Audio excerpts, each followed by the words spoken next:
August 28, 1925. Deep in the misty highlands of northern Laos, under a gray sky thick with rain, a team of archaeologists uncovers something so strange, so colossal, it freezes them in place. A 10-foot-tall stone jar, half buried, completely untouched for over 2,000 years. But it's not just one. There are thousands, scattered across the plains like an ancient, forgotten riddle no one ever solved. They call it the Plain of Jars. Over 3,000 giant stone vessels carved by hands lost to history. No writing, no markings, no clear explanation. Just monolithic jars standing like silent guardians of a secret someone didn't want us to know. Villagers whisper stories of giants, of spirits, of wars long before the ones in our textbooks. One elder, 86-year-old Maizai, who lives on the edge of sight once said, "The ground sings at night. The jars, they are not empty. Something sleeps inside them." Sounds like a ghost story, right? That's what the world thought too, until they started digging. Inside some of these jars, they found bones. Burnt ones. Tools. Beads. Teeth. Not scattered like leftovers. Arranged, ritualistically, as if someone placed them with care. For a purpose. But why would a civilization, with no metal tools, carve a 10-ton jar to bury their dead? Then came the twist. Researchers scanning the area found massive bomb craters less than 50 feet from the jars. Laos was bombed more heavily than any country in history during the Vietnam War. Most people don't know that.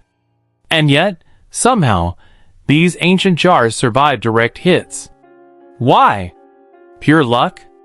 Or something else? Dr. Elena Rowe, part of the excavation team, told us. It's like they were placed here to endure.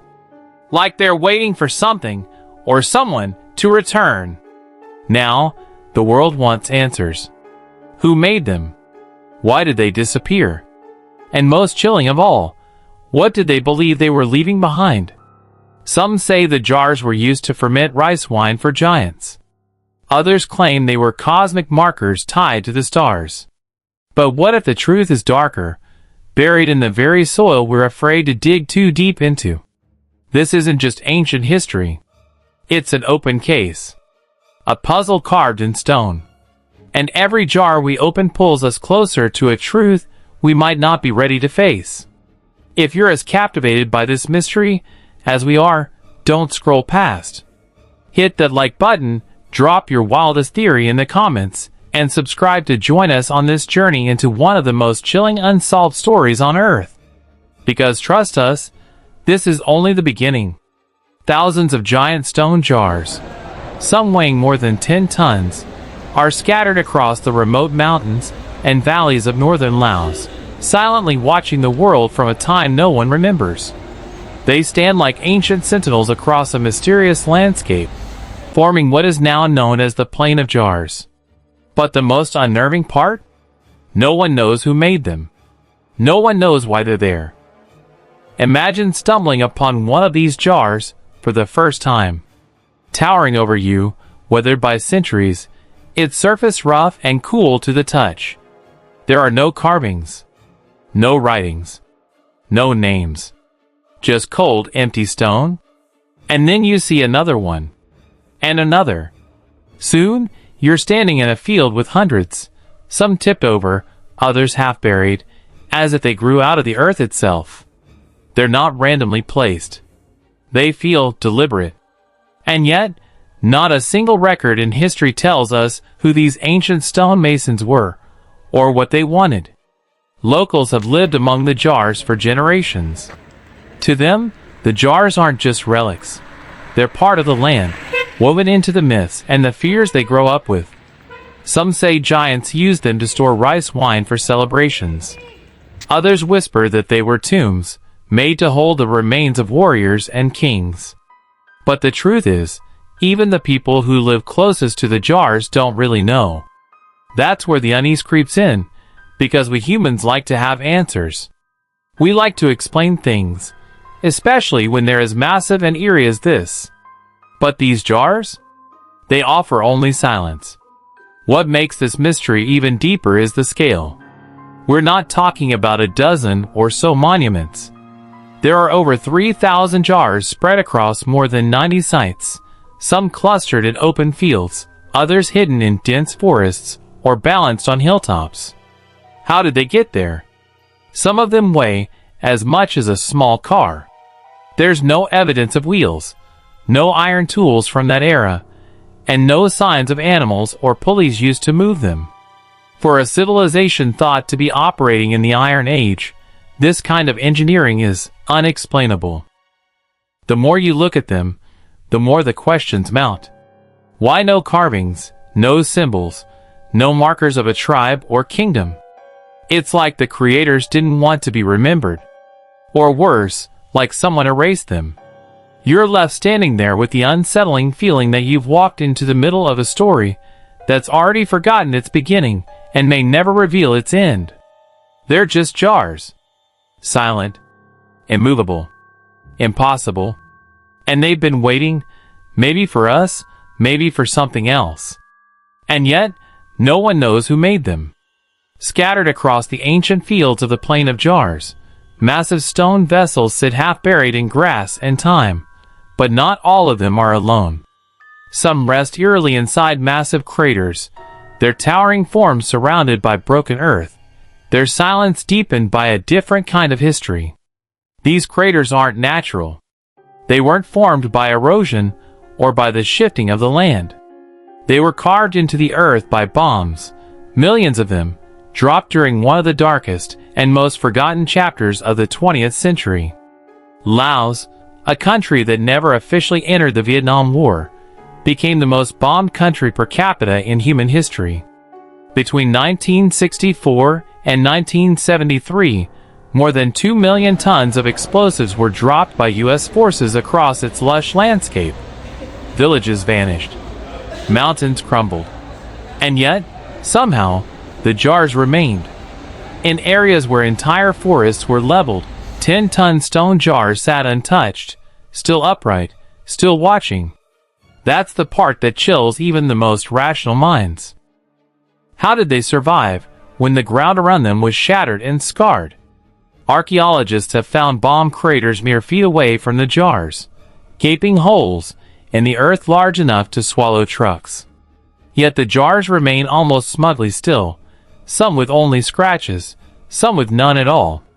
It doesn't make sense. These weren't just glancing blows. These were direct hits, craters that should have pulverized stone. But they didn't. The jars are still here. And that forces people to ask the unthinkable. Were they protected? Or are they something far more resilient than we understand?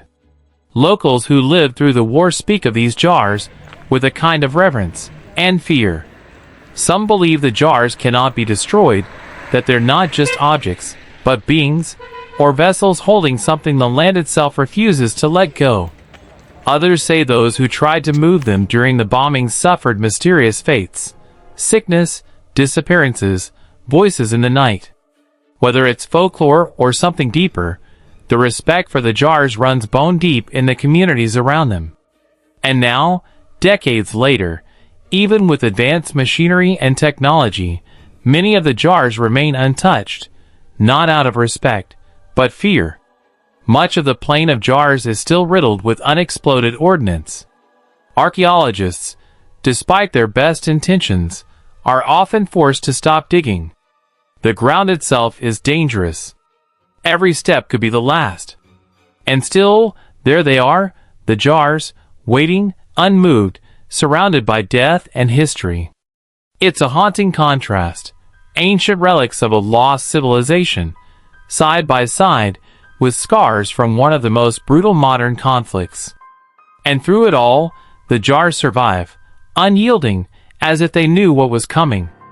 As if they were meant to endure, even when everything else was meant to burn. And yet, some of them sit in bomb craters, untouched.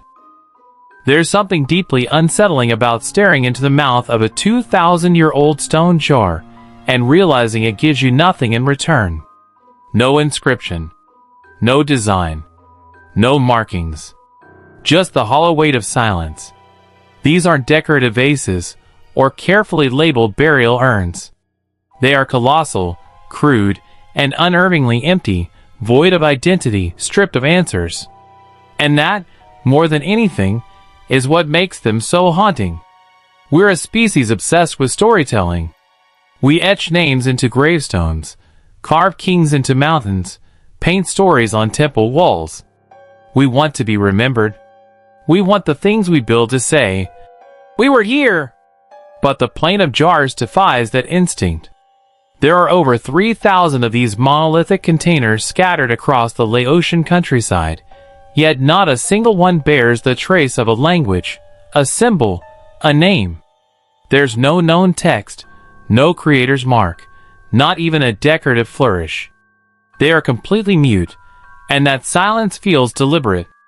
Scholars have spent decades trying to piece together the origins of these ancient vessels. Excavations have revealed fragments of human bones, charcoal, beads, and pottery, clues that hint at funerary practices. But the jars themselves? Nothing. Not even a scratch that could be linked to the people who made them. It's like they dropped from the sky, already carved, already placed, with no instructions left behind. Nothing to tether them to a timeline, a people, a place in history. Just stone and 1,000 questions. And the more jars we find, the more unsettling the mystery becomes. How could such a massive, widespread project be carried out without leaving a single trace of its creators? Been found at the carving sites that can fully explain how these 10-ton jars were shaped. There are no records in neighboring civilizations, no mentions in Chinese, Indian, or Khmer histories. It's as if these people, and their story, were wiped clean from the memory of the world. That's the part that keeps researchers awake at night. Civilizations vanish all the time, but they leave echoes, ruins, language, relics. The Plain of Jars is like a whisper with no source, a monument with no message. You're left staring into the mouths of these stone giants, and feeling like you're being watched by something that knew how to disappear completely. And maybe that's the most terrifying possibility of all. Not that we don't know who made them, but that we were never meant to. That these jars were built by a people who understood something we don't. A people who wanted their story to end exactly where the jar begins. A people who took their secrets with them. And yet, even after all these years, no inscriptions, no tools, no records, just silence. In the villages surrounding the Plain of Jars, the locals do not treat these massive stone vessels as ancient art or forgotten relics. They speak of them in hushed tones, with wary eyes that flicker toward the horizon, as if the jars might be listening. They don't say the jars are empty. In fact, many believe quite the opposite, that something is inside them. Something old. Something that never left. To outsiders, they're just stone. Weathered, hollow containers carved by hands no one remembers. But to the people who've grown up walking past them, playing near them, dreaming beside them, the jars are alive in a way that can't be measured by science. They talk about strange lights over the fields at night. About whispers on the wind that seem to circle the jars and vanish just as quickly. About the children who once disappeared while playing too close and were never seen again. An 86-year-old woman named Mai Zai, who's lived all her life beside Site 1, the largest of the jar fields, told us something that still sends chills down our spines. She said, "The ground sings at night. You don't hear it with your ears, you feel it in your chest. It hums, like something is waking up." She's not the only one. Many elders share similar stories, of dreams where the jars open, not from the top, but from within. Of dark shapes crawling out and speaking languages no one's heard in centuries. Of course, the modern world dismisses such tales as folklore. But isn't that where all our oldest truths live? In the stories we tell again and again, even when no one believes us? In the quiet warnings passed down through generations, too strange to be fiction, too consistent to be coincidence. Then, there's the archaeological evidence. The bones found near or even inside some jars. Burned, arranged, paired with strange artifacts and shattered ceramics. They don't lie in disorder like remnants of hasty burial. No, they're placed with purpose, like part of a ritual no one alive understands. It raises a chilling question. Were the jars made to hold the dead, or to keep something in? There are theories, of course. Excarnation. Some say the jars were used to let bodies decompose before final burial. Others believe they were tombs themselves, or altars. But every theory feels like a guess. None explain the sheer scale of it all, or the eerie energy locals describe when they get too close. And even now, even with researchers and drones and cameras and maps, the most repeated belief among villagers remains unchanged. The jars are not empty. They are full of something we were never meant to open. The locals don't touch them. They don't move them. They just live beside them, quietly, respectfully, and with just enough distance to feel safe. They say the jars are not empty, and somehow, you believe them. When archaeologists began carefully opening the ancient jars on the plain, they weren't expecting to find anything more than dust and soil. But what they found inside changed everything. Fragments of human bones, some charred by fire, others perfectly preserved, alongside beads, tools, and broken ceramics. It wasn't random. It wasn't messy. It was intentional, as if someone had placed each piece exactly where it belonged. And suddenly, these jars weren't just curious megaliths scattered across a landscape. They were tombs, or altars, or maybe something else entirely. The way the remains were arranged suggests something more than simple burial. Some skeletons were partially burned. Some had teeth missing, but not in a violent way, in a ritualistic one. Others were buried beneath the jars in small stone-lined pits, surrounded by mysterious relics, beads made of stone and glass, iron tools too advanced for their assumed time period, and pottery that doesn't match any known local styles. None of this adds up. None of it fits neatly into what we know about ancient Southeast Asian cultures. It's as if the people who placed these bodies here belong to a civilization that has been completely erased, leaving behind only the jars and the echoes of their dead. And then, there's the positioning. Bodies not tossed or buried in haste, but deliberately posed, their remains placed like pieces in a ceremonial puzzle. It's like they weren't just being buried. They were being offered. But to whom? Or to what? Some researchers believe the jars were used in a process called excarnation, a funerary ritual where bodies were left to decompose naturally before being cremated or buried. But others argue there's more to it. The jars are far too massive for such a simple purpose. Why go to such extraordinary lengths, carving, transporting, and placing thousands of 10-ton stone jars across vast distances, just for decomposition? Why build something that monumental only to let it decay in silence? One theory dares to ask the harder question: were the jars designed not just to preserve the dead, but to bind something within them? Something the ancient builders feared or revered. The jars have no lids, at least not in the traditional sense.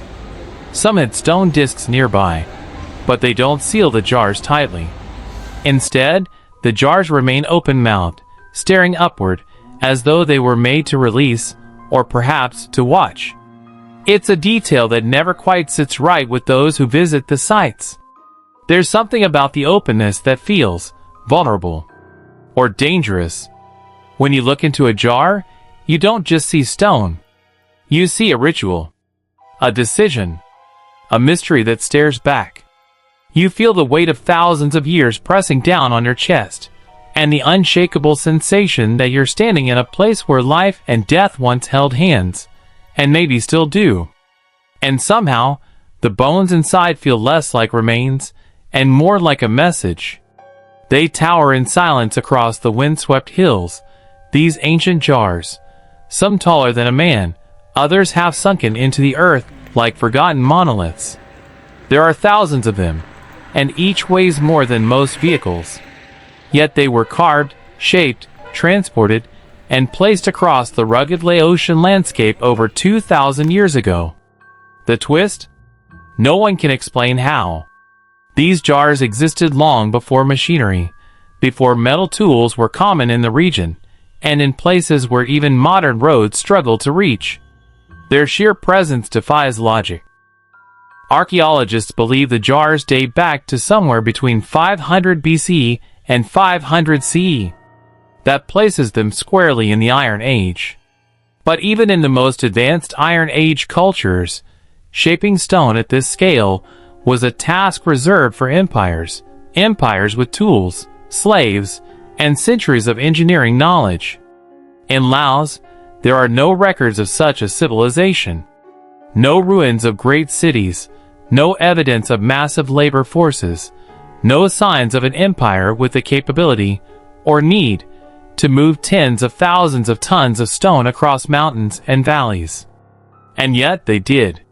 The stone itself was sourced from distant quarries, often miles from where the jars now sit. This wasn't done haphazardly. Some quarries have unfinished jars, abandoned mid-carving, as if the workers suddenly vanished. And these weren't small pieces. We're talking about solid sandstone and granite, carved with precision, with nothing more than rudimentary iron chisels and perhaps fire. Even with today's tools, carving and moving just one of these jars would be a logistical nightmare. Now multiply that by 3,000. It doesn't add up. The level of coordination required, the manpower, the raw endurance, it all suggests a highly organized society. And yet, they've vanished. Not a trace. It's like the jars outlived their makers in every possible way. Like the civilization behind them disappeared before it could leave anything else behind. No temples. No texts. No tools. Just the jars. And they weren't just placed randomly. Many are situated on mountaintops, ridgelines, and open fields, their positions offering views of the sky, the stars, the vast land below. Some researchers have started to wonder if they were aligned to celestial bodies, perhaps tied to rituals, seasons, or something even older, something cosmological. That thought alone brings a deep, eerie chill, that these people knew the stars well enough to carve monuments to them. And still, we know nothing of who they were.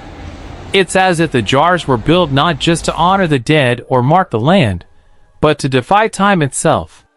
To remain, long after memory faded and history failed. They are here, immovable and silent, like messages carved in a language we were never meant to read. And somehow, impossibly, these towering stones exist, older than most empires, but carved with no known technology. They are here, immovable and silent, like messages carved in a language we were never meant to read. And somehow, impossibly, these towering stones exist, older than most empires, but carved with no known technology. Whatever civilization created them has vanished without a trace, but the jars remain, daring us to remember what time tried to erase.